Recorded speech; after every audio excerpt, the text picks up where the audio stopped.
هذا وما كنا لنهتدي لولا أن هدانا الله والصلاة والسلام على من أرسل رحمة للعالمين سيدنا محمد صلى الله عليه وسلم وعلى آله وأصحابه ومن تبعهم بالإحسان إلى يوم الدين ورضي الله عن شيوخنا أجمعين والصلاة والسلام على من أرسل رحمة للعالمين سيدنا محمد صلى الله عليه وسلم ورضي الله عن شيوخنا أجمعين ربنا آتنا من لدنك رحمة وهيئ لنا من أمرنا رشدا ربنا آتنا من لدنك رحمة وهيئ لنا من أمرنا رشدا ربنا آتنا من لدنك رحمة وهيئ لنا من أمرنا رشدا mbokk yi ñu ngi leen di nuyu di leen ziyaara di leen baalu xaq di leen baal xaq ji diital ci nuyoo bi suñu sëriñ imam Adama Ba yal na yàlla guddal fanam may ko wér ak mboolem mag ñi nga xamante ne nii ñoo séq njabootug Sénégal rawatina nag njabootug Bargny ci biir nuyoo boobu tamit ñu ngi nuyu meeru Bargny bi Abou Ahmad yan yàlla dëgëral ko ci biir nuyoo boobu di nuyu tamit directeur télé bi di ci jaare walla di nuyu suñu mag Alain Ndour yàgga sonn si ñun lool ñun xale yi surtout man mii sax kon ñu leen di ziyaara bu baax di leen baal xaq di leen baalu xaq di wax ne dañoo dëgmal weer wu rëy wu rëy rëy rëy rëy rëy weer woo xam ne ñun musulman yi la concerné mooy weeru koor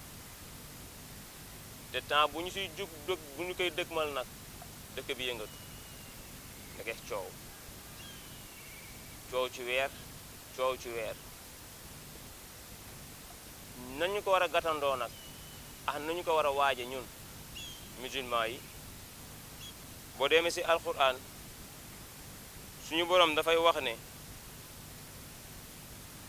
yaa ayyuha allazina amanu kutiba alaykum siyam kama kutiba ala allazina min qablikum la'allakum tattaqun ni ñu war a waaje weer wi mooy alquran moo ñuy wax ni ñu ko war a waaje mooy suñu borom day wax ne suratul baqara aya 183 yéen ñi nga xam ne yéen a ma gëm waxul ak musulman yi parce que musulman yi ñaar type musulman moo am musulman bi nga xamante ne Alain Ndour mooy pratiquer ak musulman bi nga xamante ne Alain Ndour du pratiquer yàlla nag fii day waxa ñiy pratiquer wala mu ne yaa ayyuhal lazina amanu yéen ñi ma gëm di ma jullil di ma wooral di ma joxel azaka di ma demal màkk dama defal lu baax ñooñu lay waxal parce que bari na ci jullit ñoo xam ne ay musulman rek lañu tout court mais du ñu pratiquer religion bi te pratiquer war leen nag rawatina nag ñàkk pratiquer religion bi day ñëw ba ci bu ñu duggee ci weeru koor yàlla ne yéen ñi xamante ne nii yéen a ma gëm farataal naa koor ci yéen comme ni ma ko farataalewoon seeni maam ak seeni maamaat suñuy maam ak suñuy maamaat yàlla ni mu farataalee koor ci ñoom ñun ñii noonu la yàlla farataalee koor ci ñun yàlla ne nag koor gi ma farataal ci yéen benn passage examen la boo xamante ne ci biir koor gi dinañu ci jël ak ragal yàlla ba génn wàlle ci ak ragal yàlla continuer ak ragal yàlla bu pare mu ànd ak yërmande kon comme que ab examen la kon nañu góor-góorlu ba waaj ko ba jële si an najaax mooy at mi parce que loolu la moo tax weeru koor ñëw defaraat taxawaay sanguwaat ci bàkkaar yi ba set wécc weeru lëmm nga génne set wécc moo tax yàlla ne weeru koor noonu laa ko farataale ci yéen moo tax boo xoolee anendur si weeru arab si wàccaay yu ñu war a wàccaay ci la plupart muy andi coow wàccaay yu ñu war a wàccaay moo tax mu ne wa min ulumi anna sahra arabiya qad yakunu 29 yawman wa qad yakunu 30 wa lihaza wajaba ala almuslimina an yataraqabu ru'yata al ahilla fi yawmi 29 mu ne ni ñu ko war a waaje ñun musulman yi dañoo war a vigilant nan lañu war a vigilant Ndour mooy yow ak man ak sama meneen moroom noonu ay musulman suñu papa yeeg suñu yaay yi ñu waaj ko waaj bi mooy saabaan weeru arab dañ ko xamee ci 29 wala 30 kon bu ñu tolloo ci diggante 28 29 ñu commencé waaj yow ak man yépp pour ñu commencé séentu weer wi parce que looy waaj il faut nga mën nga xam fi nga koy natte moo tax ñun musulmans yi nag dañoo war a waaj koor gi mooy weeru koor gi mooy il faut si 29 jàpp 30 29 jàpp 30 ñu séntu fu weer wi mais la plupart boo xoolee surtout ren jii nii boo xoolee ni ñu waajee koor gi grand Alioune Ndour dana metti lool laaj ma lu tax du mooy metti xam lu tax day metti mooy juróomi commission ñoo fi ne Sénégal ma maa toll nii moo tax rahmatullah alayhi suñu baay bu baax ba Iyane Thiam rahmatullah alayhi yal na yàlla yërëm ko te yokkaleeram mu teewoon ci mbir mi ñu bari doon ko critiqué te pourtant mu ngi nii ci ginnaawam ñu am ñeenti commission plus beneen commission bi nga xamante ne ni dañoo tënku si ay Arabie Saoudite muy juróomi commission yoo xamante ne nii au niveau de Sénégal ci ban ngay tënku moo tax ren suñu ñu waaje koor gi nii mu nar a metti mais nag ban philosophie la ñu suy demee ñun mooy philosophie xam-xam la ñu suy demee te boobaa dax concerné alam bi yëpp Sénégal gi yëpp rawatina ñun ñii xamante ne ñoo dëkk département de Rufisque rawatina ñun ñii nekk Bargny collectif bi yëpp imam ñu nekk wenn say bu ko defee bu ko Alioune Ndour waxee gisee ñu xool Alioune Ndour Adama Seck gis ko ñu xool ñaar ñooñu si yan type personne lañu ba pare moo tax wàccaayu ren bi mu nar a metti grand Alioune moo tax yàlla ne si làmmañu yonante bi suumu li ru'yatihi waftiru li ru'yatihi yonante bi salaam nee ne grand Alioune ak yéen peuple Bargny yi may seetaan yëpp ak département bi ak Sénégal gi yëpp ak fu waay mën a ne yonante bi day lii la wax ci yow mi nga xamante ne yaa nekk noonu di ma déglu lii wax yonante bi la mooy suumu woor leen weeru koor li ru'yatihi boo leen gisee weer wi bi ru'yatil adlayni aw jamaa mustafida mooy ñaar ñu màndu ñoom ñoo war a gis weer wi léegi kii màndu nag c'est kii bu fekkee ne grand Alioune Ndour moom moo gis weer wi sa Misra jàmmalaay Adama Seck gis ko sa Inter kon ñooñu bu ñu consulter imam day xool Alioune Ndour diineem taxawaayam si diineem ndax moom ku màndu la ndax ay julleem mat na ndax dina woor ndax dina def lu baax ndax may na nit ñi jàmm et cetera ba ci biir këram ak màndoom ndax koñ bi mu dëkk Misra jàmmalaay ndax xamee nañu ko loolu léegi bu ñu fekkee ne gëstu na loolu ebal na ay ndaw moom imam ñu gëstul ko Alioune Ndour ñu ne aw fa dëgg yàlla ku màndu la ku jub la imam téye mais bu fekkee ne dañu dem critères yooyu noonu fekkuñu ko si Alioune yow Alioune boobaa duñu la nangul sa gis ak koor yow da ngay woor nag yaa ko gis mais kenn du la ko nangul bu fekkee ne critères yi mat na imaam day bind teg ñu gëstu Adama Seck ñu dem laaj ay environnement bi mu dëkk ndax diine mu ngi julli normal mu ngi woor normal ak mandu am na ci moom bu fekkee am na ci moom nag si ñaar yooyu noonu la imam di sëkkandiku woo commission bi nga xamante ne ni moom la ñu am yaakaar wala mu wax peuple Bargny yëpp waa Bargny gis nañu weer wi boobaa imam bu wootee ne gis nañu ko rek boobaa ñëpp ñoom ñooy woorandoo parce que ñaar ñi gis nangu islam nangu na seenu gis mais bu fekkee ne ma oustaz Pape Seck ne man maa gis te man manduwuma jubaalewu ma malgré oustaz la mais après oustaz la après oustaz ba si lan mën ngaa nekk oustaz te islam du la nangu sa kàddu si weeru koor peut-être feneen la koy nangul mais si weeru koor du la ko nangul amal sa oustaz di jàngale mu jub di jàngale masala yi waaraate jotee nga waaraate mais si àtte islam moom yow mandoo dañ lay génne si gis ak weer gi ne di nga war nag parce que yow gis nga kon noonu lañ ko war a waajee moo tax Sénégal ren dana metti moo tax il faut ñu mobilisation il faut mu am yow Grand Ndour nga bañ a woor si audio parce que audio boobu yow kii wax kan la yow da nga xam kii wax xamoo comme que xamoo kii wax nag nga digg ne ab audio commencé ka transfert Adama Seck Adama Seck transféré monsieur le maire transféré ay muy jàll di jàll ba si imam kan mooy ne si audio bi xamoo ndax jullit la même bu dee jullit yow xamuloo filiation ba mën kaa topp enquête xam ndax mandu na wala mandu yonte bi ru'yatil ardayni la wax ñaar ñu mandu loolu mooy atte bi moo tax weeru koor duy fo aw jamaa mustafida mooy Bargny gépp ñoo naan mu ngi nii si catal garab gi ñëpp séentu mu ngi nii si catal setadoo bi ñëpp séentu mu ngi nii si catal sooroor bi ñëpp séentu gis naa ke nekk naan gis naa loolu mooy unanimité bi unanimité ne bu amee nag boobaa dañu woor direct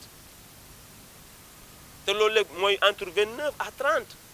yonente bi nag nee ne bu fekkente ne fa in ghumma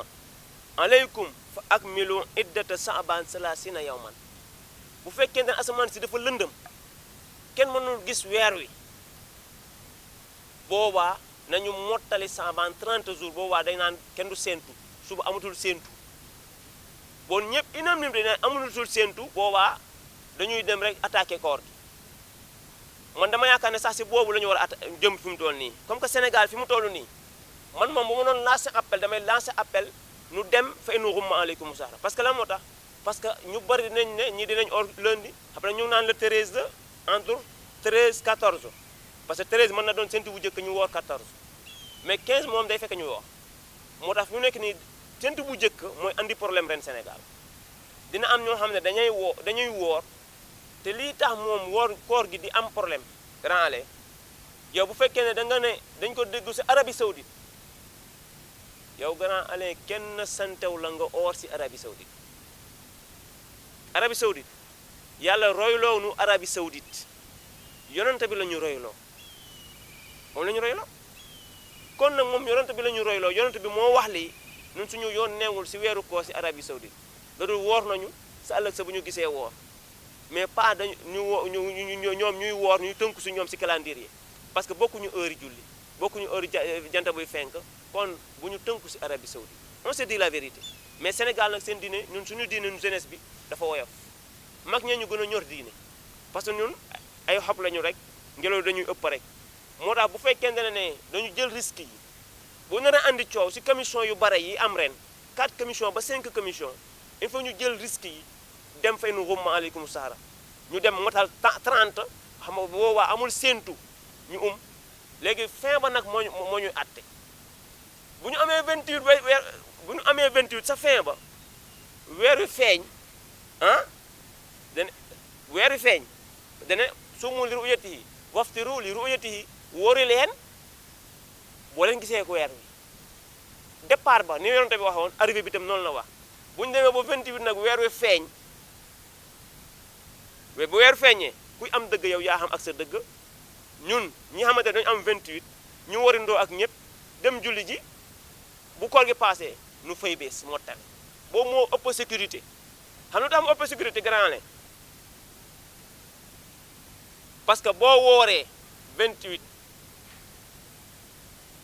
weer wi feeñ gis feeñul wala nga or 28 nga wori léegi yow bi nga woree ñële prolongé kenn gisul weer wi parce que jumaa yi yow fi nga war a jullee jumaa yi dañ ko tëj te nag wori te julliwuloo islam recommandé wu ko gënul parce que boo woree rek da nga war a dem julli iid parce que sunna su mu akkat la sunu bu am doole la mais man mënuma imaginer man ma woor ba pare wori jot ma wori di añ bu suba nar a julli ak Grand Alain mi xamante ne moom suba la ñuy wori ba pare di julli it anonymité dem julli ji juma man loolu man d'accord ma si man bu fekkente ne yow da nga jël ne bu fekkente ne yow da nga jël ne da ngay woor te boo wooree soo wooree da nga may xaar man mi xamante ne man maay mottali yow yaa ma njëkk a oor yow oor nga si sama kaw man maa mujjee oor yow nga dema xaar pour nga mën a julleek man it boobaa tamit yooyu du yëfi nit kon nañu jël risque yi bu fekkente ne commission yi nii kenn waxu ci ke su nekk da ngay addina boobu léegi addina la de lépp addina la mais ñeenti commission ci Sénégal juróomi commission ci Sénégal wala ñetti commission ci Sénégal loolu du diine on se dit la vérité lan moo tax waruñu def bennoo mu nekk benn commission te il est temps te ba léegi ne nekkagul benn kon ci foofu ci waajtaay wi bi nga ma posé question nii la ñuy waaje te waajtaay wu sérieux la nag parce que ñu su bari dañu siy ñàkk seen xam-xam ñu si nekk parce que weeru koor bu ñëwee rek ñu si bëri réer kenn du xam fooy taxaw weeru feeñ na rek loolu lañu si am moo tax bu nga def attention si waajtaay wi bu fekkee Grand Alain weeru dafa feeñ mu leer ndañ mais nag mu ngi feeñ 8 heures comme samedi lañ ko séentu ba sa dimanche gisuñu ko ñu xëy midi bu ñu xëyee midi wala gi 8 heures di paree ndékki ñu ne weer wi mujj naa feeñ te bu boobaa nag yow yaa ngi teewoon sa bañe en tant que mool buy dem géej wala yaa ngi teewoon sa gerte caaf en tant que maçon sama rakki maçon yi wala nga téye sab laax yow mi nekk ci tudd mi ak ci ngénte yi ak ci kaamil yi ñu ne weer wi feeñ na bàyyi loolu ci suuf parce que boo lekkee da ngay am problème boo lekkee rek am problème parce que la moo tax dañuy nekk ci al imsaaku ci jàpp parce que weer wi feeñ na biig mais information yi moo guddee ñëw te information ba guddee ñëw bés boobu nag ci weeru koor la bokk teg leen añ yi teggi ndekki yi ñëpp jàpp bu ñu matalee ba pare fay bés ñu wax ci te du jiyee parce que waajtaayu koor simple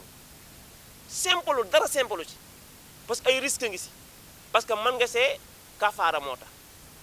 parce que mën ngaa def exprès yow nga ne waa commission bi dañuy fontoo ngeen baal ma ci kàddu gi nga dem tey lekk te bés boobu ci biig ci weeru koor la bokk yow nga def ma tey li mu luy jural du jàmm moo tax ay risque ngi ci bari na ñoo xamante ne war nañoo fay ay ñaari weer wala ñuy wala it am wala goreyal defuñu ko parce que bori fay ñaari weer mu ngi ci seen kaw si entre sentu bu njëkk bésub sikk woor nañu wooruñu kon nañu ci question boobu daal Grand Alain waajtaayu koor daal luñ ci man surtout ren yombul maa ngi koy répété yombul de lu ñu ci mën a def ñun oustaz nag sensibilisation bu ñu ci mën a def envers jeunesse bi envers musulmans yi nañu ko def pour mën leen yee ñu bàyyi audio yi ñu xaar vérité bi xaar dëgg mais pas ci njëlbéen gi parce que njëlbéen gi moom day bari coow moo tax ci biir waajtaay woowu nag yow il faut nga pare ci yéene léegi sa yéene boobu Grand Alain day doy ci 30 jours yi sa yéene boobu day doy ci 29 jours yi parce que man feskee ne naay woor weeru koor gi yépp ci kàttanu suñu borom léegi benn yéene boobu rek doy na sëg jarul chaque jour ngay yéene jaru ko benn yéene boobu képp xanaa ndox am si biir feebar wala yu mel noonu nga arrêté booy ñëwaat da ngay yéene waat kon loolu lépp si waajtaay wi la si biir waajtaay wi nag Grand Alain ñi nga xamante ne samay mbokk lañu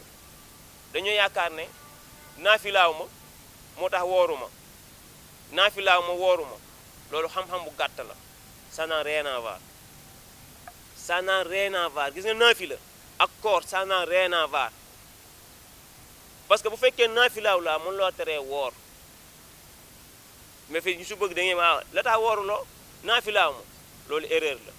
waa ku woor yow boo wooree doo julli kañ kon mën ngaa bañ a woor ak julli bokkul lii ponk la di diine lii ponk la ci diine kon bu fekkee ci waajtaay wi yow mi daawul julli ci biir waajtaay wi commencé julli léegi parce que fekkee ne yow doo jullil yàlla dara nga yaakaar ne boo wooree yàlla nangul la ko nax nga sa bopp si lu wér nag laay wax parce que yàlla moo ne udxulu fi selmi kaffa diine da ngay koy nangul lépp diine da nga koy nangul lépp mais diine bu fekkee nangu da nga ko nangul parti bi bàyyi parti bi yàlla du da ko wax da ngay nangu julli di julli nangu koor di woor mais nangu koor te nangu woo julli koor bu koor ngay julli loolu na ay naka sa kandang la yàlla day jël sànni fële yàlla da nga koy jullil lu ñëw tegu si boo ko jullulee lu ñëw poussière lay doon ci lu wér laay wax kon nañu góorgóorlu ci waajtaay wi kon dama xamul nag si waajtaay wi ndax waajtaay wi rek nga may poser question wala gi daal mu wax ci waajtaay wi daal waaw waaw incha allah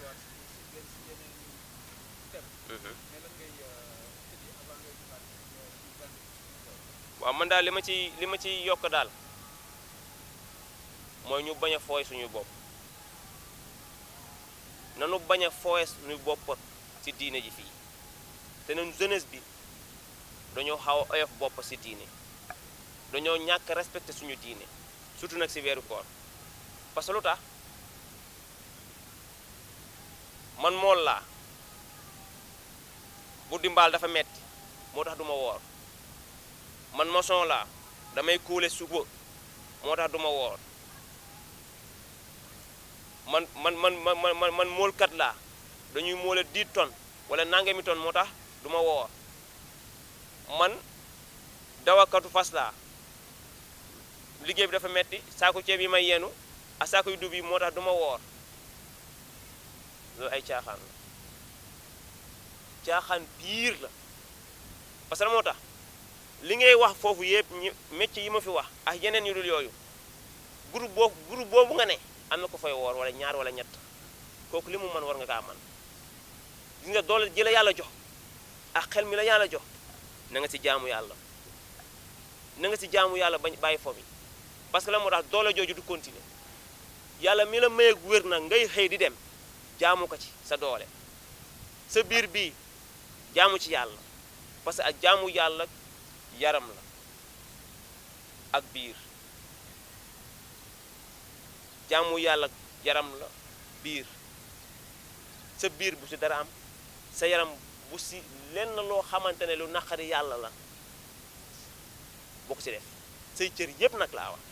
tout moo tax fii au niveau Bargny lañu dëkk dañ ko fiy gis moo tax ñu wax ko mais bu ñu ko fi gisuloon duñ ko wax am nañu wala li créer ay ulcère yu dul jee wala di créer ay maladie yu dul jee am na ñoo xam ne amuñu jomu koor te koor nag jom la te même bu dulee jom sax war nga kaa jéem parce que la moo tax bu dulee jom war nga kaa jéem parce que santaane suñu borom la santaane mag la te mag mi mooy suñu borom te dane dama ko farataal ci yéen comme ni mu ko farataalee suñuy maam ak suñuy maamaat kon nun jeunesse bi surtout nag jeunesse àddina bi yëpp rawatina jeunesse Bargny bi ñu ne nañu bàyyi xel ci koor bi bàyyi xel ci yuntu yu jëkk yi ne dina am coow mais nañu ànd ak sang-froid bañ a ne tël rek na dammana nu bañ a basé wu si audio yi di nuyu tamit suñu grand bu baax suñu grand Alain Ndour ak équipe bi mu àndal nga xam ne suñuy rakk ak suñu ndijaay wax fa dëgg yàlla ñoom ñoo fi ne te nag lu nekk nag la doon dej si ñun moom grand Alain kon télé bi yal na yàlla def ko télé bu mag yàlla na gën a yaatu ba ñun ñëpp ñu xaj si kon wasalaamualeykum wa rahmatullahi taala wa barakatuhu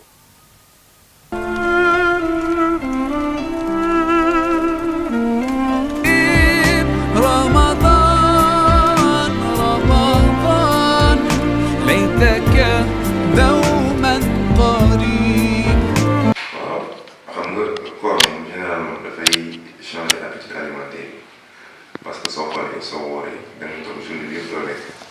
te nit généralement si lu muy lekk par exemple dafa am ay genre ferñeent yoo xam ne moo nekk ci lekk yi léegi ferñeent yooyu moom la yaram bi di utiliser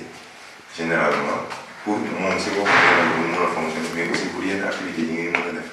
donc su fekkee da nga toog toute une journée lekkoo donc ferñeent yooyu day xaw a wàññeeku donc énergie bi day xaw a wàññeeku donc sport bi aussi c' est bon mais en période de ramadan sport modéré lañu war a def dañuy éviter lépp loo xam ne day nekk sport bu intense parce que sport bu intense énergie bi muy laaj ak énergie bu muy utiliser yaram bi du ko mën a am parce que yaram bi lekkul te yaram bi su lekkul énergie boobu dafa nekk su fekkee par exemple moom donc woor na am na def sport mais sport modéré lay def pendant le ramadan bon lan la ñuy lekk bu ñu dogee quoi parce que su fekkee dog nañ li ñu gën a préférable mooy les aliments légers par exemple les fruits légumes yi ceeb bi c'est bon mais pas en excès parce que su diisee mën na andi ay problèmes de digestion donc on peut bien manger pendant le ramadan mais manger léger par exemple les céréales ay fondés donc lépp loo xam ne am na ay mboq wala genre c'est bon viande bi aussi mën nañ ko lekk mais pas en excès parce que su bëree day andi après ay problèmes de digestion donc on peut bien manger mais manger léger après la rupture quoi. Sport avant ngay ndogu parce que lépp day nekk si cadre équilibre rek journée bi lekkoo donc sa yaram amul énergie léegi soo dogee c'est pas parce que journée bi lekkoo rek que soo dogee da nga war a récupérer di nga perdre lépp non c'est impossible mais juste soo dogee war nga jël ay aliments yoo xam ne au moins moitié li nga perdre journée bi di nga ko mën a récupérer léegi nag imaginer nga dog nga lekk déjà manqué nga énergie nga dem def benn activité sportive boobu dafa intense donc da ngay puiser waat sa réserve yooyu la ngay puiser baaxul yow sa santé donc le mieux c'est de faire un sport léger avant la rupture c'est-à-dire avant ngay dog loolu moo gën booy def sport aussi après boo dogee c'est possible